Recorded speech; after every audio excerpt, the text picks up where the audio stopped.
What's up, guys? Philip here, and I'm back in the garage to talk to you guys today about three different purchases that I would not necessarily make again if I had the chance. So let's get into it. So, number one on my list of things that I would not buy again if I had the chance to reconsider would definitely be this Rep Fitness dip attachment.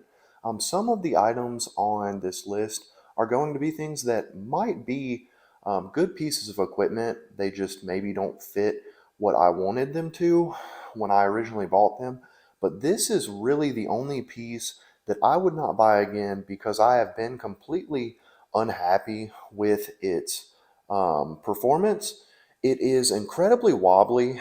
When I was trying to get a dip attachment for my rep rack, I figured, hey, they can't mess up a dip attachment. That's a pretty simple piece. It's made of three different pieces. Um, and so I ordered this one thinking, I have a lot of equipment from Rep that I really do like that's really well made. And so I just took a flyer on this, and when I got it in, I was pretty disappointed. This piece is a dip attachment. It's pretty standard for what you would find, and it's built pretty similarly to what Rogue and Titan and different other companies make for their similar racks. But this one is, to put it mildly, pretty unstable. Watch this. It's made this way on purpose. When I first got this piece in, I contacted Rep because I just couldn't believe that they would make a piece this bad, honestly, and sell it to people. Again, considering the fact that they make quite a few quality products. Um, and unfortunately, the response that I got from them was that they did, in fact, try this in their warehouse and that it did, in fact, wobble like this when they tried it. And they offered solutions of trying to put it on the rack upside down, even though they said officially they could not recognize that as a solution because it might be a little bit dangerous. And also, they gave me the ability to return it but not pay for the shipping and the return shipping on their part. So they would take the shipping out of the refund and not pay me for the return shipping. So I just want to take a second and just have a moment of silence for Rep's quality control department. Okay, thank you. Now, there is a solution to this. I got this from my guy, Mohammed Dakik. I hope I'm pronouncing that correctly. But what he did is actually put little felt pads on the inside. Oh, the stability pin is in there. He put actual felt pads on the inside where it actually connected with your rack, and the felt would keep it from scratching, but it would also tighten up this tolerance and make the fit on your rack tighter and increase the stability. So if you do that, I can verify that that works, but I do not believe you should have to do something like that for a piece of equipment that is as expensive or more than the similar pieces that their competitors sell. Now, number two on my list of things that I wouldn't buy again if I had the chance would be this Titan cable multi-grip attachment. It does what it needs to, the knurling feels fine, and the powder coat is what it's supposed to be.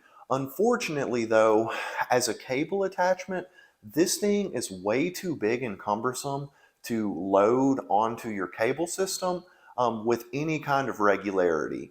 It's also a little bit awkward to use once you have it loaded because it's so big that I find myself trying not to hit myself in the chin when coming down on lat pull downs.